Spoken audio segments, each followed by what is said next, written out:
రోజురోజుకు పెరుగుతున్న చమురు ధరలు సామాన్యులకు చుక్కలు చూపిస్తున్నాయి.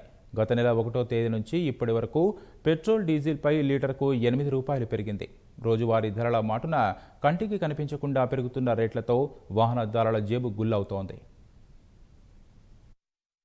పెట్రో ఉత్పత్తుల ధరలు వాహనదారుల్ని బెంబేలెత్తిస్తున్నాయి. ముడి చమురు ధరలు పెరగడం, రూపాయి మారకం విలువ పడిపోవడం, మరోవైపు ఎక్సైజ్ సుంకం రూపంలో కేంద్రం, వ్యాట్ రూపంలో రాష్ట్రం భారీ ఎత్తున విధిస్తున్న పన్నులతో పెట్రోల్ డీజిల్ రేట్లు చుక్కలనండుతున్నాయి. మార్చి 1వ తేదీన లీటర్ పెట్రోల్ ధర ₹70.79, లీటర్ డీజిల్ ధర ₹67.63. ప్రస్తుతం లీటర్ పెట్రోల్ ధర ₹88 పైనే ఉంది. లీటర్ డీజిల్ ధర ₹80కు చేరింది.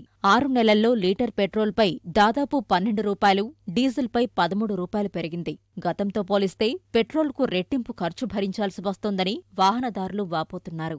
డే బై డే ఎంత ఇంక్రీజ్ అవుతుంది. చాలా మంది పరేషాన్ ఉన్నారు. ఇవాళ ఒక రేటు, రేపు ఒక రేటు, ఎట్లా భరించాలి?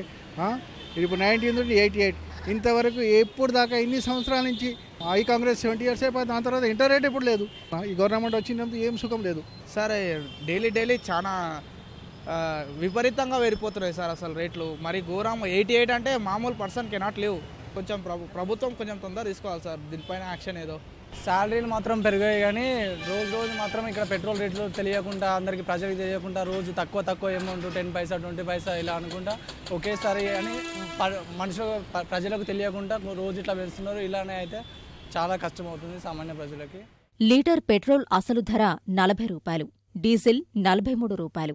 కేంద్ర రాష్ట్రాలు వేస్తున్న పన్నులతో ధరలు భారీగా ఉంటున్నాయి. కేంద్ర ప్రభుత్వం పెట్రోల్పై ₹19.48, డీజిల్పై ₹15.33 లెక్కన ఎక్సైజ్ సుంకాన్ని విధిస్తోంది.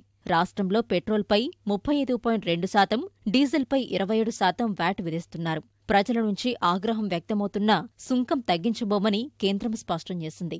రాష్ట్ర ప్రభుత్వము వ్యాట్ తగ్గించే యోచనలో లేదు. ఇక మేము ఎట్లా ఫ్యామిలీతోటి వెళ్ళాలన్నా, ఎక్కడ వెళ్ళాలన్నా ఇబ్బందిగా ఉన్నది. ఇక దీనికంటే బెస్ట్ నడుచుకుంటూ పోవడే బెస్ట్ ఉన్నట్టున్నది మనకి. ఇక ఇట్లాంటి వాళ్ళు అయితే మా అట్లాంటి వాళ్ళం ఎట్లా బతకాలి? ఎక్కడైనా పోవాలి, పనులు జాబులు చేసుకోవాలంటే మాకు ఇబ్బంది అవుతుంది.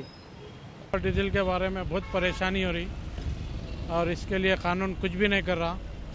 ना कोई तेलंगाना वाले बोल रहे हैं, ना कांग्रेस वाले बोल रहे हैं, ना रेटा तो बहुत बढ़ा दे रहे. आवाम को बहुत परेशानी हो रही इसके बारे में. ఇప్పటికైనా కేంద్రం, రాష్ట్రాలు పెట్రో ఉత్పత్తులపై విధిస్తున్న ఎక్సైజ్ సుంకం, వ్యాట్లను తగ్గించుకోవాలని వాహనదారులు కోరుతున్నారు.